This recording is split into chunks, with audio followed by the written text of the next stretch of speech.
이 시는 오랜만에 감사시입니다. 개인적인 감사의 고백이 담겨 있는 감사시인데요.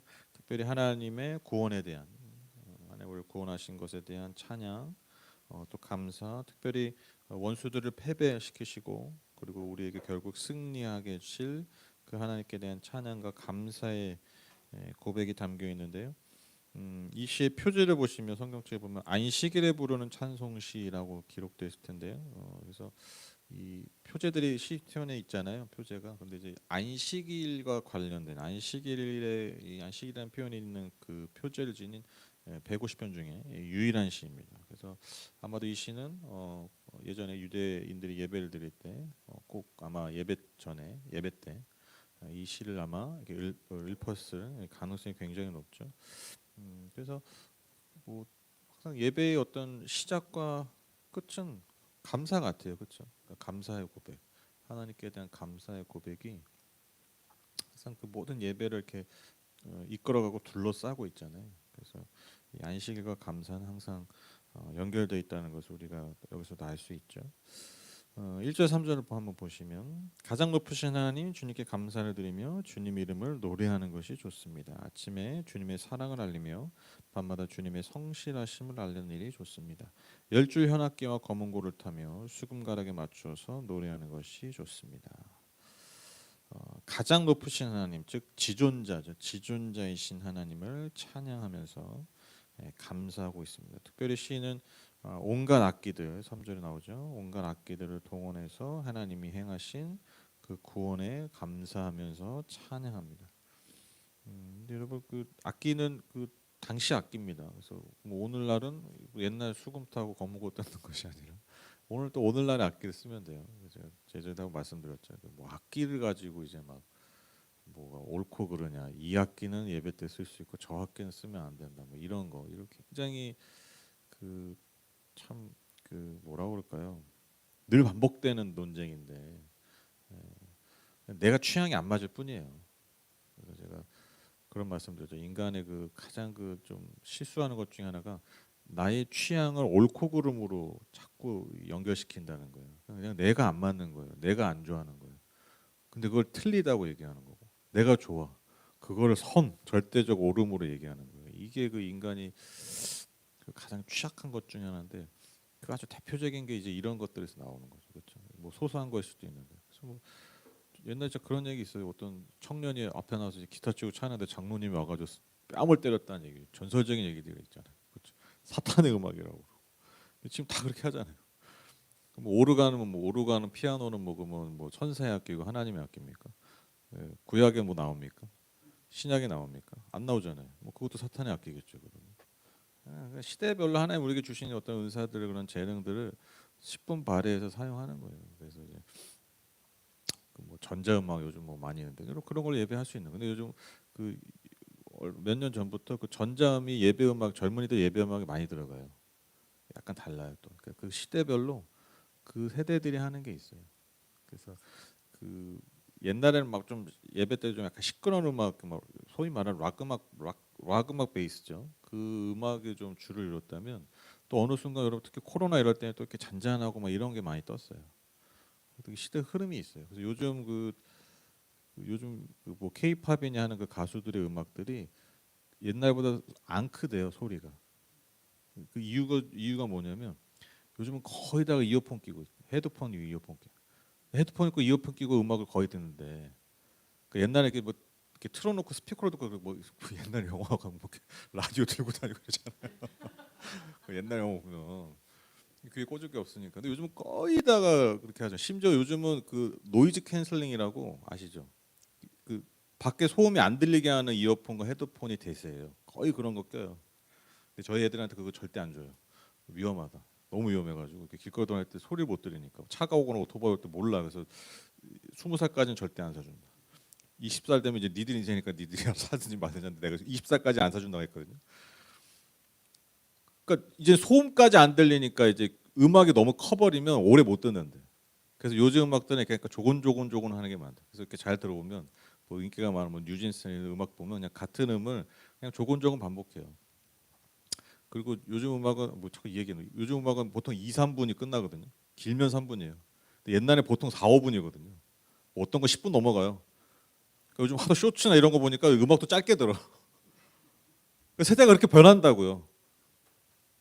그럼 무슨 찬양 그래도 한 곡당 최소 7, 8분 해야죠. 이게 내 취향이라고. 이게 내가 했었던 취향이라고요. 내 습성이라고요. 내 관성이고. 그게 옳은 게 아니에요. 요즘 애들은 2분짜리 찬양으로 은혜 받을 수 있어요. 네. 그 차이라는 거죠.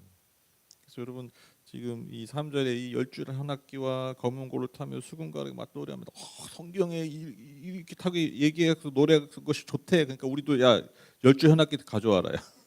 그래서 다음 주 예배부터 이제 열줄 현악기만 앞에 있어 검은 거 갖고 와. 수금 가져와. 땡땡 뭐 이렇게 해야 돼요? 아니에요. 그리고 이 수금도 우리나라 번역해서 수금이지 영어로 보면 하프예요, 하프. 근데 그 하프가 또 어떻게 생긴지 잘 몰라요. 뭐 고증까지 해야 됩니까? 그러니까 제가 왜 이게 길게 하냐면, 그러니까 우리가 성경에서 되게 미련하게 했다가 있다라는 거예요. 미련하게 적용하는 거예요. 별거 아니거든요. 그러니까 일용하고 싸우는 거예요, 교회에서.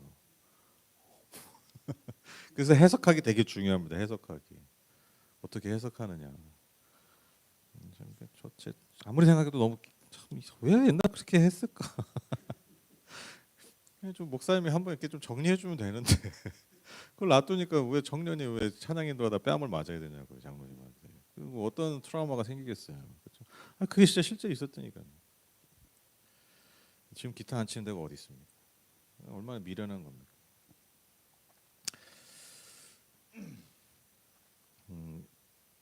그래서 이 찬양 이제 온갖 악기들, 그러니까 하나님이 우리에게 주신 자원들, 우리에게 주신 은사들, 그 모든 것을 다 봐. 그러니까 우리가 가진 모든 거, 우리가 가진 아름다운 모든 거, 우리가 할 수 있는 그런 모든 것들을 해서 하나님을 찬양한다는 거예요. 그게 찬양이라는 것이죠. 그렇죠? 뭐가 중요한 게, 뭐 어떤 악기 이런 게 중요한 게 아니에요. 그런데 여러분 이 찬양이요, 단지 혼자만 부르는 찬양이 아닙니다. 아침에는요 주님의 사랑을 알립니다.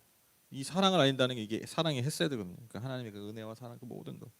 그 하나님의 성품을 알리고 밤마다 주님의 성실하심을 알린다고. 그러니까 하나님의 그 변함없으심, 그 신실하시고 변함없으니까 하나님을 알린다라고. 그러니까 한마디로 밤낮으로 아침 저녁으로 하루 종일 우리에게 향하신 하나님의 은혜와 사랑, 그분의 구원을 고백하고 감사하고 찬양하고 그리고 그것을 알린다라는 거예요. 그래서 여러분 여기서 이 고백을 우리가 알 수 있는 게 뭐냐면, 여러분 전도 선교가요 찬양이고요 감사예요. 그리고 찬양하고 감사하는 삶이 그게 전도와 선교예요. 그렇죠? 별로 뭐 감사하지 않아, 별로 찬양하고 싶지 않아, 별로 하나님 높이고 싶지 않아. 여러분 어떻게 전도하고 선교하겠어요? 그렇죠? 그리고 전도하고 선교하는 그 내용이 뭐예요? 결국 하나님께 내가 감사했던 것, 하나님께 하나님 통해 내가 기뻤던 것들, 그걸 고백하는 게, 여러분 그걸 전하는 게 전도 선교잖아요. 그렇죠? 그래서 여러분 예배와 선교는 항상 같이 갑니다. 같이 가야 돼요. 그렇죠? 그리고 당연히 반대로 전도와 선교도 예배 없이는 불가능하다라는 것이죠. 그래서 저희가 예컨대 우리가 일본에 갈 때마다 참 그 많은 분들이 은혜 받는 게 뭐냐면 그분들 예배하는 장면. 제가 그 10번을 제가 올해 딱 10번을 갔거든요. 횟수로 보면 지금 10한 3년? 13년 동안 10번을 갔는데, 갈 때마다 그 화요 모임이라는 그 기도 모임, 그 기도하고 찬양하는 그 예배를 가는데 항상 변함이 없어. 이렇게 관성적으로 예배 드릴 수 있잖아요. 근데 항상 간절해. 올해는 더 간절했어. 그래가지고 저희 팀원들이 다 은혜 받았어요. 뭐 다 울었어. 이제 뭐 통역을 해주시거든요. 일본말 이렇게 하시고 하니. 중간에 또 한국말도 하시더라고요. 원래 잘 그렇게 안 하는데. 어떻게 저렇게, 그러니까 정말 은혜 예배를 드릴 때마다 저도 은혜를 받는데 어떻게 저럴 수 있을까? 나도 그 여러분 어떻게 들으실지 모르겠지만 예배를 업으로 삼는 사람인데 예배를 업으로 삼고 있는 사람인데 어떻게 저렇게 늘 간절할까? 근데 그게 저는 성교와 같이 가기 때문에 생각해. 우리가 늘 마주하는 그 일본의 영혼들이 어떤 그 절박함들, 저들을 구원해야겠다는 어떤 그 절박함들이 예배에 나오는 거예요. 간절함이 그래서 유지될 수밖에 없는 그 척박한 딱. 다시 한번 제가 확인해. 예배와 선교는 항상 같이 가는 수밖에 없구나. 오늘 이 시인의 고백도 찬양하고 감사하고 모든 것이 그냥 나만 혼자 뭐 골방에서 하는 게 아니야. 그걸 전할 수밖에 없는. 그걸 노래하면서 밤낮으로 그분의 사랑을, 그분의 성실하심을 알리는 것. 이게 전도와 선교입니다. 4절 5절 보시면 주님께서 하신 일을 생각하면 기쁩니다. 손수 이루신 업적을 기억하면서 환성을 올립니다. 주님께서 하신 일이 어찌 이렇게도 큽니까? 주님의 생각이 어찌 이다지도 깊습니까? 지금 읽으신 이 한글 성경, 그러니까 뭐 다른 우리말 성경도 마찬가지지만 그 없어요. 근데 이제 원문, 그러니까 히브리 원문에 보면 4절 맨 앞에 키라는 히브리어가 있어요. 이 키라는 히브리어가 왜냐하면이라는 뜻이, 그러니까 뒤에 이제 이유가 나오는 거죠, 그렇죠?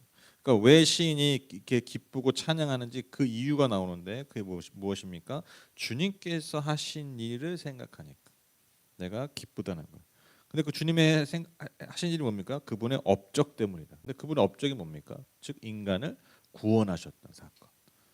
그것을 의미한다는 것이죠. 근데 이게 뭐 이스라엘 백성들이 경험했던 그 출애굽의 구원의 사건이든 아니면 이 시인의 개인적인 경험이든 어찌됐건 그 구원의 경험, 그 하나님께서 행하신 일 때문에 감사하고 찬양하지 않을 수 없다라고 고백하고 있습니다.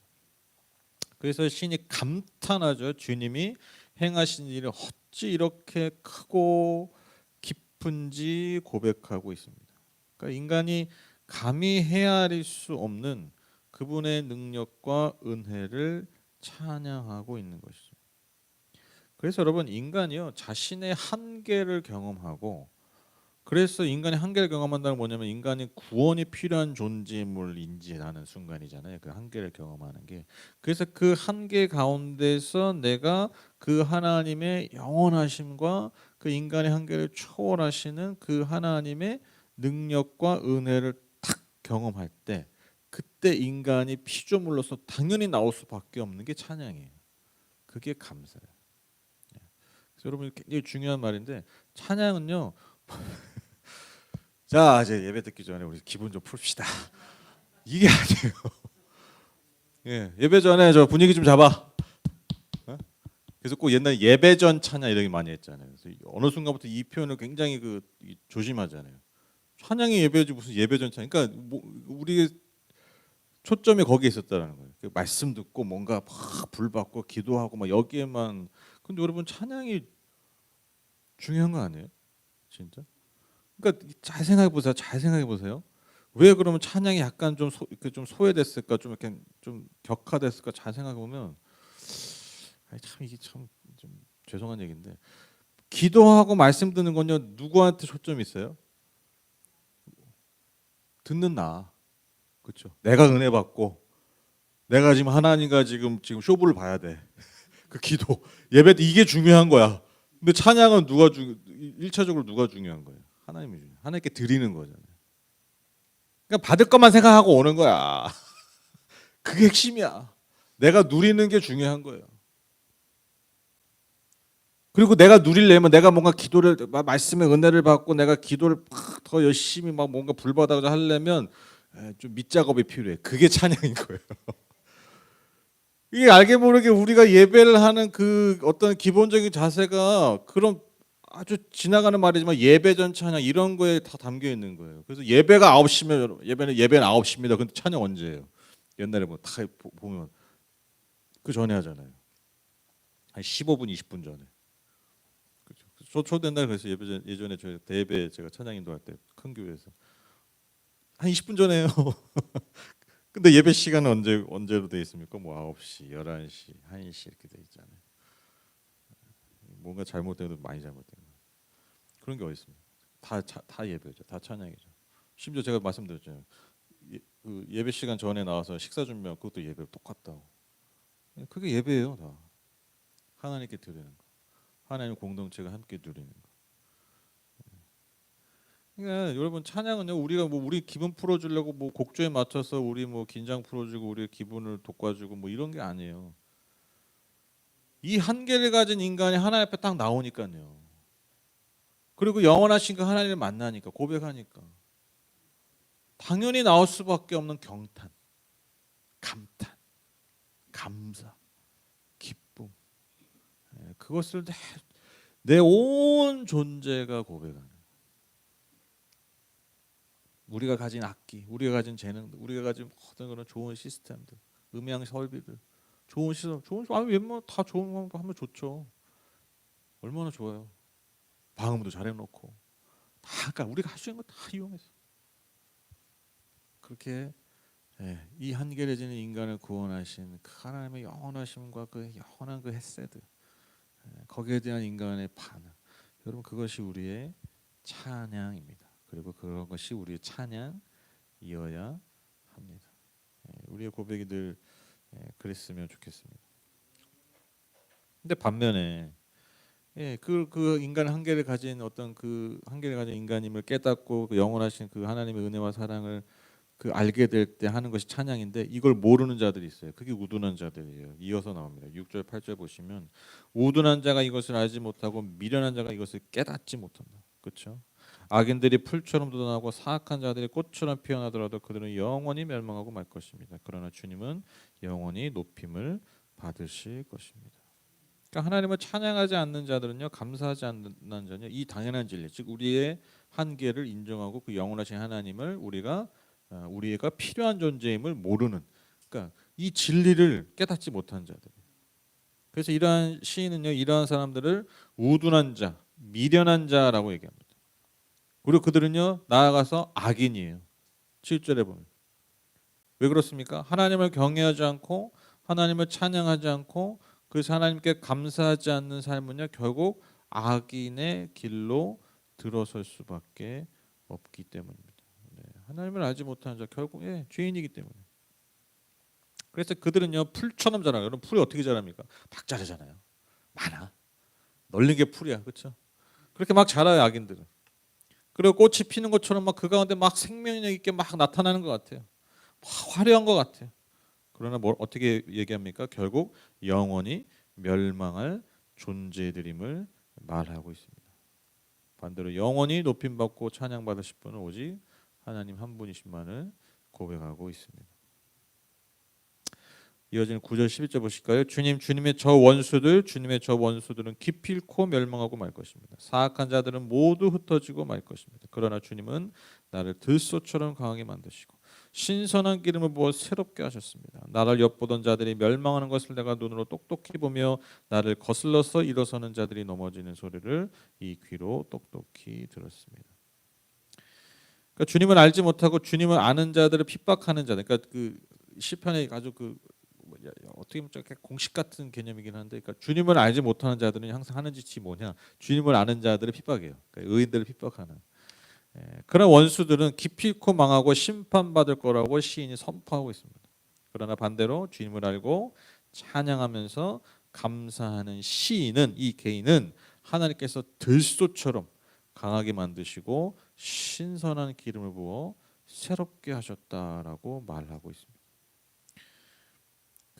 이번에 그 나라라는 일본 도시에 갔었는데 그 불교로 유명한 도시가 있어요. 나라. 근데 거기 나라에 그 유명한 절이 있는데 토다이즈라는 절이 있는데 그 절에 가는 길에 그 사슴 공원이 있어요. 그래서 사슴이 어마어마하게 많아요. 진짜 여러분 지금 생각하는 것보다 많을 걸요. 내가 생각하는 숫자인데 그냥 뭐 공원에 쫙 그냥 사슴이 깔렸어. 그 사슴들 하도 사람들이랑 지나가지고 사람이 지나가면 이렇게 그 먹이 주잖아요. 그 파는 거 전병 같은 게 팔아요. 그래서 주면은 그 인사를 해요. 이게 학습된 거야. 그러니까 가서 이렇게 하면 주는 거 기특하니까 주잖아요. 그래서 막 이렇게 인사를 하고 그리고 그렇게 중간중간 횡단보도 있는데 횡단보도 같이 기다려서 같이 건너 파란불에 그런 사슴들이야. 그런 사슴들 아주 뭐 문화화돼 가고 있는 그런 사슴입니다. 사슴이 굉장히 많은데 근데 사슴이 한 이 정도 됐거든요. 뭐 작은 것도 있는데 근데 이렇게 사슴도 이렇게 뿔인데 뿔을 이렇게 잘라버렸어요. 사람들이 이렇게 칠 수 있으니까 이렇게 잘랐는데 그래도 약간 위협적이에요.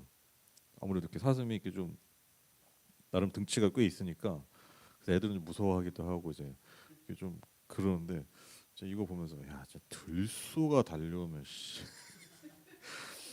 들소잖아요. 그러니까 길들이지 않아서요. 길들이지 않아서 뭐 등치도 뭐 인간의 몇 배일 테고 한 두세 배는 될 거고 그냥 뭐 받아버리면 막 그러니까 그 힘, 그러니까 제가 이 말씀 굳이 드리는 게 아니라 그 힘을 한번 생각해 보라는 거예요.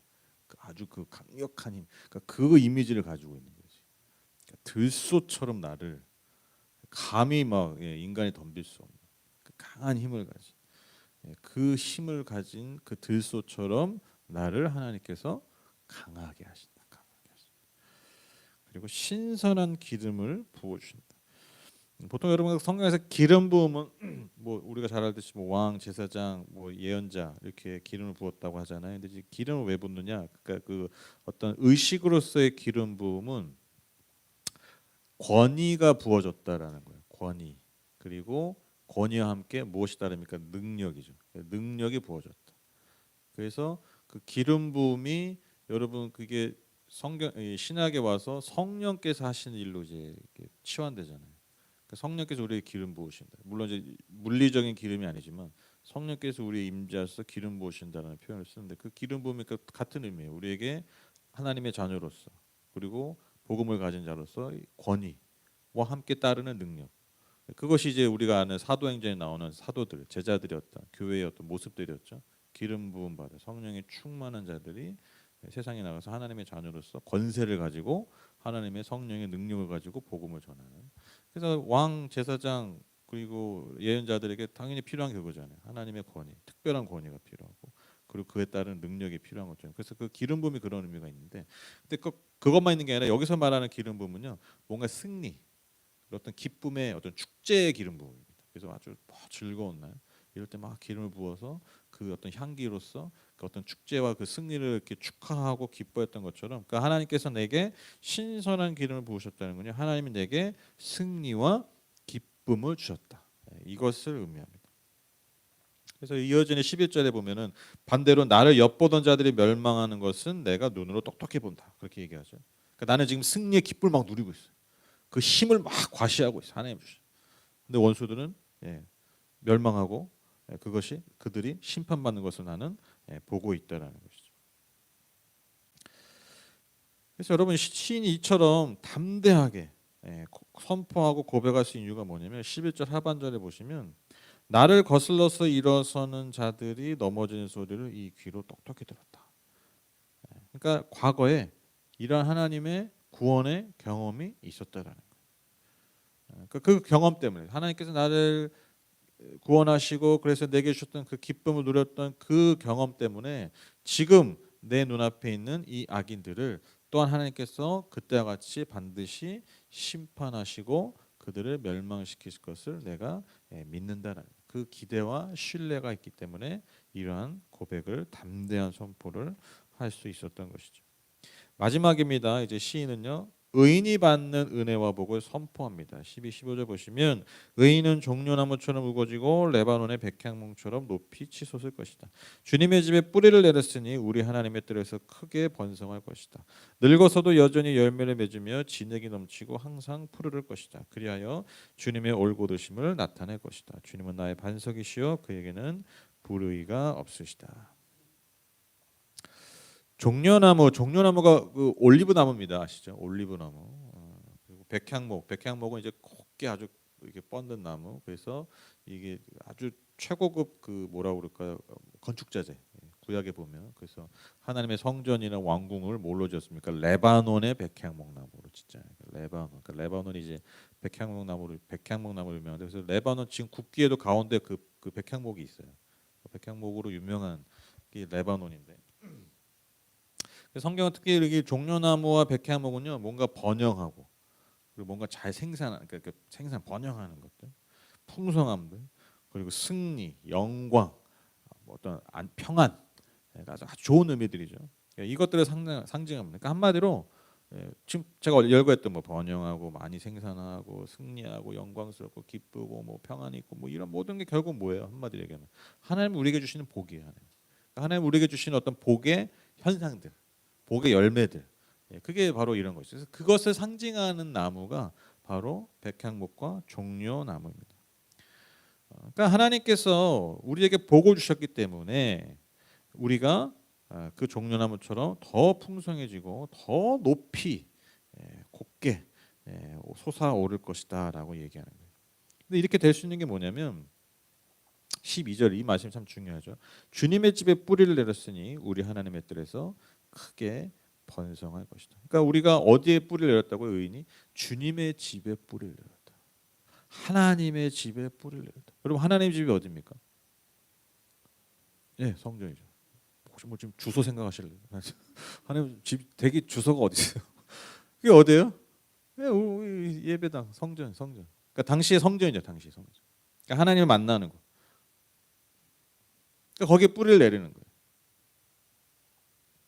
그러니까요, 그분의 그 뜰 안에서 크게 번성하고 자라나는 것이죠. 그게 여러분 종려나무 레바논의 백향목이라는 거죠.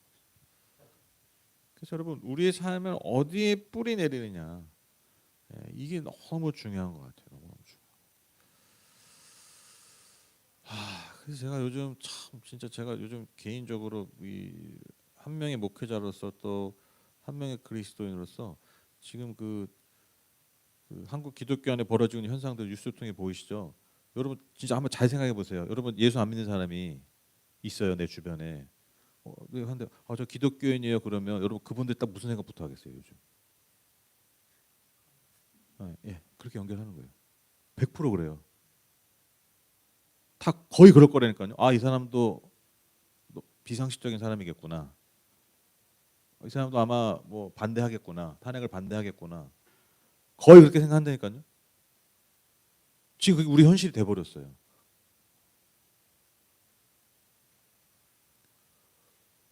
젊은 세대에서도 더 어떨까요? 또 더 심하죠.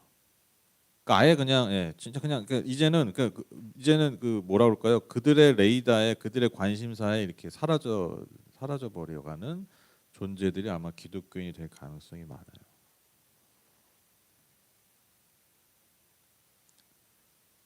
근데 제가 왜 그럴 수밖에 없냐? 저는 이 말씀을 통해서 답을 얻는 거예요.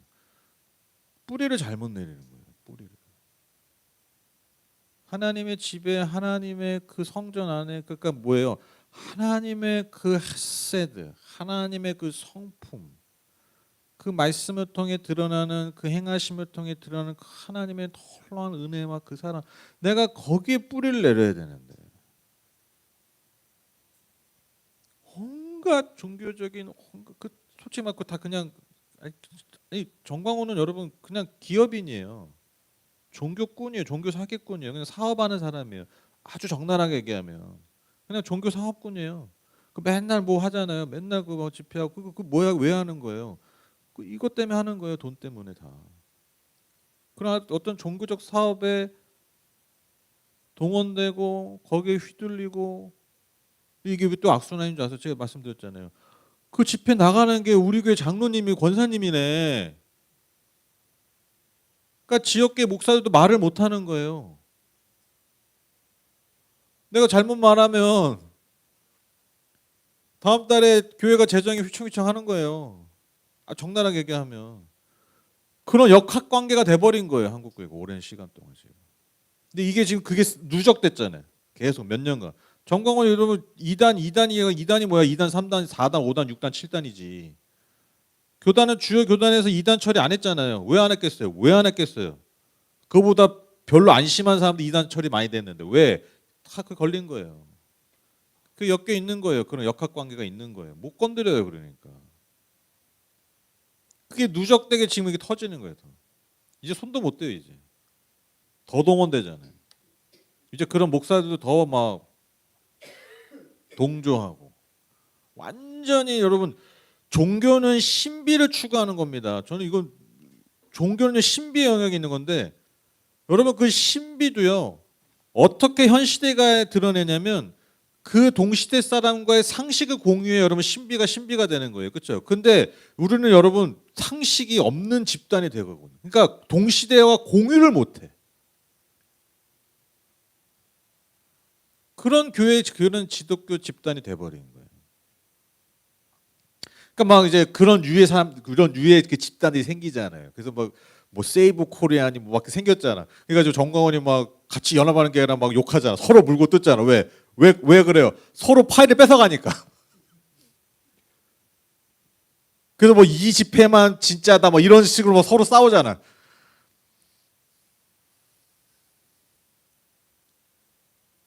그러니까 그들의 그 메커니즘이 보이잖아요. 그들의 본질이 보이잖아요. 이런 것만 봐도 왜 그런 짓들을 하고 있느냐. 진짜 믿어서 아니에요.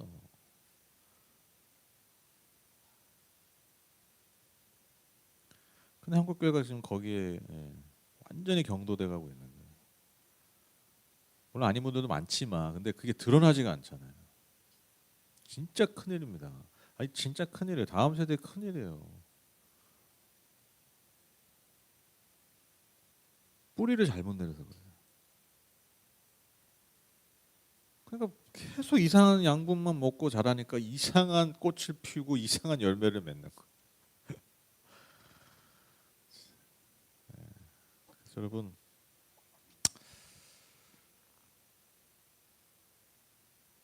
다른 사람 비판 여기까지 하고 그러니까 결론이 뭐예요? 우리가 어디에 뿌리 내리고 있느냐, 내가 어디에 뿌리 내리고 있느냐, 우리의 교회는 나의 삶은 나의 신앙은 어디에 뿌리 내리고 있느냐.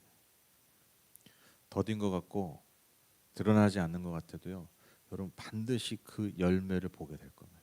그 아름다운 열매. 오늘 시인이 고백하는 것처럼 의인은 종려나무처럼 우거지고 레바논의 백향목처럼 높이 치솟는 거. 그걸 보게 될 거예요. 저게 맞는 거 아니야? 저렇게 해야 되는 거 아니야? 아니에요. 그 뿌리를 잘 보시라니까요. 그러니까 저들이 어디에 뿌리 내리고 있는 그러면 답이 딱 보여요. 답이 보이는 건 뭐가 보이는 거? 그들의 결말이 보이잖아요. 지금은 막 힘을 가진 것 같고 막 휘두르는 것 같아도 가시나무입니다. 금방 말라서 타버릴 땔감으로나 겨우 쓰이는 의인이 그런 사람이에요. 의인. 그리고 하나님은요 어느 시대나 그런 의인 한 명을 가지고 나한테 깊이 뿌리내는 그 의인 한 명을 가지고 하나님 일하세요. 집회에 많이 모인 사람들 쪽에서 하나님 일하시지 않아요. 성경 그런 거 보신 적 있어요? 야, 내가 엄청난 일을 해야 돼. 빨리 최대한 모아와. 그런 거 보신 적 있어요? 있어요 성경에? 성경은 다 뭐야? 야 너무 많다. 너무 많아. 집에 보내. 너무 많아. 너만 있으면 돼. 거의 그런 내용 아니에요? 예수님 12제자. 예수님이 여러분 와 씨. 야야야 저기 물고기 2마리 빵 5개만 해야 돼. 5천 이상 모인다. 야 얘네들 데리고 우리 자 전도 나가자. 그러셨어요? 다 보내시고 남은 제자들 그 시수투성이. 근데 여러분 제자들이 잘한 게 그거잖아요. 뿌리를 어디에 있었어요? 예수님께 계속 얘기하죠. 그게 하나님 일하신 방법이에요. 여러분 뿌리를 잘 내려야 돼요. 그래서 저는 저 수요 성경학가 전 되게 중요한 시간이라고 믿어요. 왜냐하면 여러분 일단은 여러분 한국 교회에서 이렇게 시편을 한 절 한 절 읽어가면서 이렇게 얘기 나누는 게 별로 없어요. 내가 무슨 뭐 성경 공부 무슨 뭐 몇 주 뭐 이런 데 등록하지 않는 이상 여러분 공예배에서 여러분 이렇게 하는 경우가 많지 않아요. 그러니까 이런 경험을 할 수 있는 데가 많지 않아요. 정말. 시편만 여러분 지금 몇 년째입니까? 지금 이제 3년 차 들어가나요? 아직도 100편도 안 갔어. 네. 그러니까 이런 기회가 많지 않아요. 그리고 그 말씀을 통해서 우리가 자꾸 여러분 저와 여러분이 저도 마찬가지 저도 준비하면서 그런 얘기거든요. 저와 여러분이 계속 마주하는 게 뭡니까? 하나님이 어떤 분이실까? 인생을 향하신 하나님이 어떤 분이실까? 그리고 그 인생들이 하나님께 어떻게 반응했을까? 다 다양하잖아요. 공식이 없어요. 그 인간의 그 다양한 하나님 그 하나님 향한 고백 그리고 그 하나님 고백을 향한 그 하나님의 어떤 반응들 하나님의 마음과 성품 우리가 그걸 귀 기울여 하잖아요. 그 말은 거기 우리 삶을 뿌리 내리려 하는 거잖아요. 이게 우리의 삶을 변화시킨다니까. 좋은 변화. 광화문으로 변화가 아니라 투사로의 변화가 아니라 내가 유튜브를 봤더니 세상이 중국이 뭐 알 만큼 아는 분들이 배울 만큼 배운 분들이 본 만큼 본 분들이 그런 말 하고 있으면 정말 저는 인간 존재에 대한 회의를 느끼거든요. 그래서 하나님 더 찾게 돼요. 내가 더 뿌리 잘 내려야겠다. 그래서 알고리즘을 조심하십시오. 저도 성향이 있잖아요. 저도 성향이 있잖아요. 어떤 성향이 뭐 예를 들면 뭐 정치적 성향이 있고 나름의 성향인데 저도 한쪽에 경도되지 않으려고 비판하면서 보거든요. 심지어 내가 좀 내 귀에 맞는 거에도 거리를 둬요. 왜냐면 내가 그 말에 너무 경도돼 그것만 볼까 봐. 그 사람들 뭐 다 맞을까요? 예를 들면 내 취향에 맞는 사람들 하는 말 다 맞아요. 아까 얘기했잖아요. 내 취향이 옳고 그름 되면 안 된다니까요. 여러분 전 세계에 있는 역사 박물관 한번 다 가보세요. 다 무슨 얘기하고 있느냐? 본인들 역사를 얘기한다고 하지만 다 자기 민족에 맞는 역사 얘기예요. 제가 일본이나 중국 박물관 가서 깨달은 게 그거예요. 예를 들면 한국 전쟁, 6.25 전쟁에 대해서 중국에 가면요 전혀 다른 얘기하고 있어요. 제가 그거 무슨 생각인 줄 아세요? 아 이놈들 역시 이 생각한 게 아니라 우리가 얘기한 건 맞았을까? 내가 교과서에 배운 건 다 맞을까?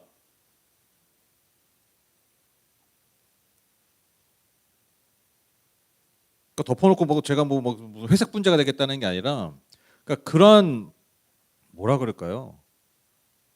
그런 마음의 자세, 그런 어떤 약간의 비급한 시각, 그래야 내가 이렇게 뭐 어떤 한 곳에 경도돼서 중국은 다 나쁜 놈, 일본은 다 나쁜 놈 그렇게 될 수밖에 없잖아요. 내가 한쪽에 경도되면 나 아니면 당장 다 나쁜 놈이고 악인이고 이런 거잖아요.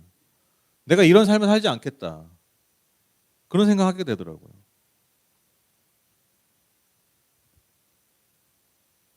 그러니까 여러분 우리가 저는 그렇게 해요. 우리가 이런 생각을 하고 우리가 이런 시선으로 보는 어떤 가장 중요한 그 양분과 뿌리가 뭐냐면 그게 저는 하나님의 성품이라고 믿어요. 하나님이 어떤 분이시냐 면요 여러분 세상을 그렇게만 바라보지 않죠. 하나님이 어떤 분이시냐 하면 내가 내 반대인 사람 다 잡아 죽일 놈, 다 때려잡을 놈, 사탄이고 공산장이고 뭐 일지압잡이고 다 서로 상대에 그렇게만 얘기하잖아요. 그렇게 안 볼 수 있다라는 거예요. 그래서 저는 이 한국 교회의 문제는 근본적인 문제는 뿌리를 잘못 내렸다. 그리고 그게 너무 오래되었다. 그 열매 우리가 지금 보고 있다. 뿌리까지 다 잘라내야 됩니다. 근데 안 될 거예요. 그럼 어떻게 되냐? 다시 심어야 돼요. 마치 그 출애굽 세대가 결국에는 변하지 않아서 광야에서 사라지고 하나님께서 새로운 여호수아세대 일으키셔서 가나안 땅에 들어가신 거죠. 그냥 지금 그렇게 가시는 분도 그냥 그렇게 가셔야 돼요. 절대 안 변합니다. 그냥 그게 마치 그냥 광화문이 광야에 있냐 거기서 살다 가시면 돼. 아니 어쩔 수가 없어요. 제가 뭐 폄하하는 게 아니라 그냥 그렇게 보내드리고 그러니까 우리의 숙제가 뭐냐? 새롭게 뿌리 내릴 세대들을 우리가 길러야 돼. 그게 저희 여러분이 될 수 있는 거예요. 뭐 나이랑 상관없습니다. 나이랑 상관없어요. 내가 다시 심으면 되니까. 그렇죠? 저희가 그런 나무가 됐으면 좋겠습니다. 이게 저는 이 말씀 너무 좋더라고요. 14절 보시면 이 나무는요 늙어서도 여전히 열매를 맺으며 진액이 넘치고 항상 푸를 것이다. 그러니까 뿌리 잘 내리면요 시간이 가도 그게 중요한 게 아니에요. 내가 뭐 지금 나이가 먹었어도 아니 뭐 내가 뿌리 잘 내리고 있으면 그게 뭔 상관이에요. 여러분 뿌리 진짜 잘 내리셔야 돼요. 항상 푸를 진액이 넘치고 생명력이 넘치고 항상 푸를 것이다. 그리하여 마지막에 주님의 올곧으심을 나타낼 것이다. 그래서 우리가 뿌리를 잘 내릴 때 그냥 우리 존재 자체가 그 하나님의 진정한 하나님의 모습을 나타낼 것이다. 지금 너무 뿌리를 잘못 내려서 잘못 알리고 있잖아요, 하나님. 하나 진짜 너무 속상해, 진짜. 제가 자꾸 이 얘기하는 게 뭐냐면 속상해. 웃으면서 얘기하지만 진짜 진짜 속상해요. 울고 싶을 정도로. 그 수많은 사람들이 하나님을 그렇게 인식할까 봐 너무너무 안타까워요. 이제 여기까지 접고 이제 그만 얘기하고. 그러니까 우리가 잘 뿌리 내려서 잘 자라서 우리가 하나님의 그 좋으신 거 너무 좋으신 하나님의 헤세드, 하나님의 그 성실하심, 그 올곧으심, 그 의로우심 그것을 잘 드러낼 수 있는 종려나무처럼 레바논의 백향목처럼 자라나는 저와 여러분 우리 하늘복교회 되었으면 좋겠습니다. 제가 기도하고 마치겠습니다.